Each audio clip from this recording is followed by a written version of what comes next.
memenuhi undangan kami.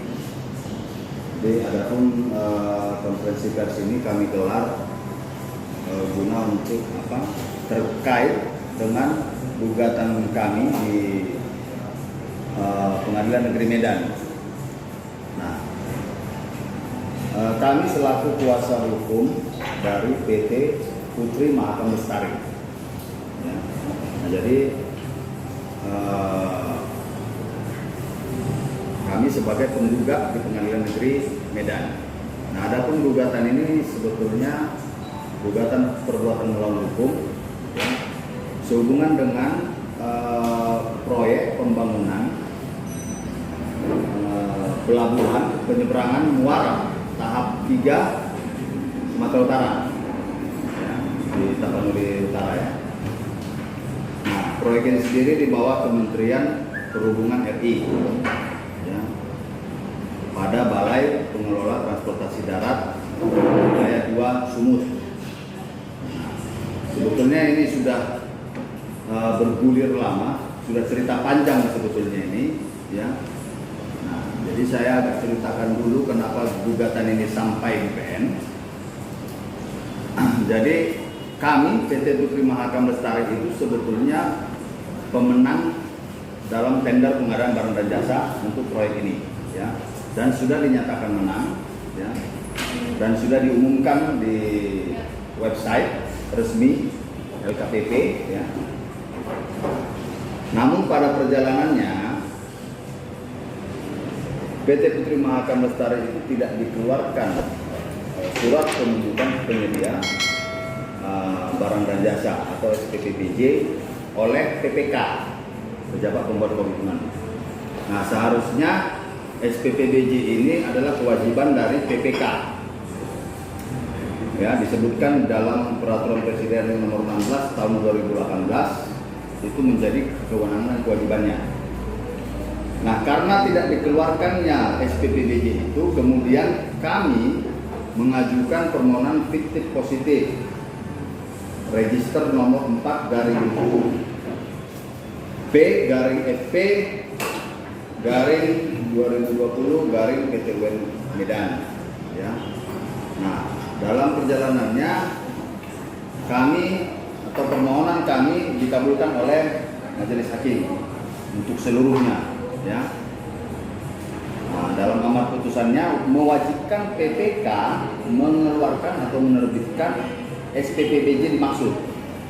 Jadi nggak ada cerita sebetulnya untuk PPK tidak melaksanakan ini. Namun PPK tidak melaksanakan putusan PT UN, ya. Putusan PT UN sendiri putus itu tanggal 21 April, ya. Nah, sudah lewat dari tenggang waktu 90 hari di dalam Undang-Undang Peradilan Tata Usaha Negara, lewat 90 hari, ya, tidak dilaksanakan. Nah, kemudian dalam perjalanannya PT Putri Mahakam Lestari ditetapkan dalam daftar hitam nasional oleh kuasa pengguna anggaran. Jadi hal ini menjadi alasan mereka untuk tidak mengeluarkan atau tidak menjalankan putusan pengadilan. Sementara putusan pengadilan itu duluan dari penetapan daftar hitamnya. Nah, karena ada SK penetapan daftar hitam ini, kemudian kami juga mengajukan gugatan di PT UN, gugatan lagi, ya, untuk membatalkan SK penetapan sanksi daftar hitam. Nah, ini sudah berjalan dan putusan akhir itu di tanggal 27 Agustus minggu depan, ya. Nah, itu putusannya. Nah, kemudian di dalam perjalanannya juga selama di saat kami menggugat di PT UN ini, tiba-tiba PPK bersama KPA itu menunjuk penyedia lain atau perusahaan lain untuk mengerjakan proyek ini, yaitu PT Omega Pratama, dan sudah berjalan kurang lebih 25-30%. Ya. Nah, kemudian pada tanggal 29 Juli kemarin, kami PT Putri Mahakam melakukan unjuk rasa di lokasi proyek atau demonstrasi di lokasi proyek, ya, sekitar kurang lebih 50 aksi massa yang hadir mendemo proyek tersebut, ya, untuk menuntut hak kami, ya.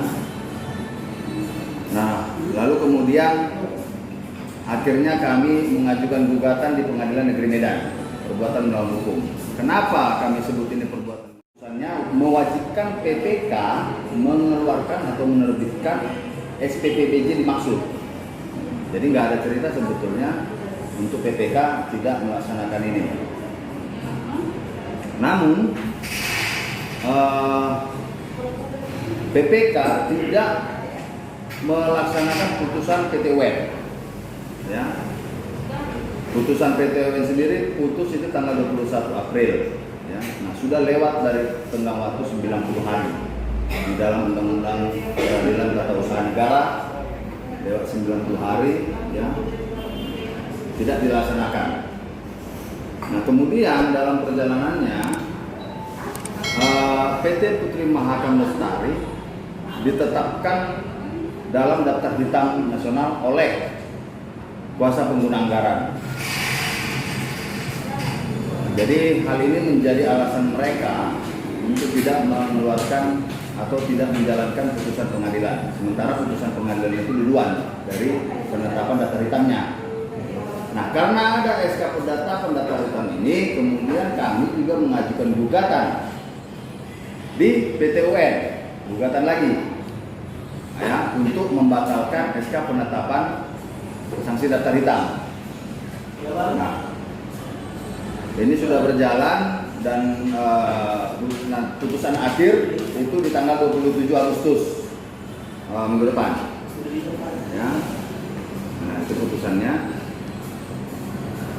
Nah, kemudian di dalam perjalanannya juga selama di saat kami menggugat di PT UN ini, tiba-tiba PPK bersama KPA itu menunjuk penyedia lain atau perusahaan lain untuk mengerjakan proyek ini, yaitu PT Omega Pratama, dan sudah berjalan kurang lebih 25-30%.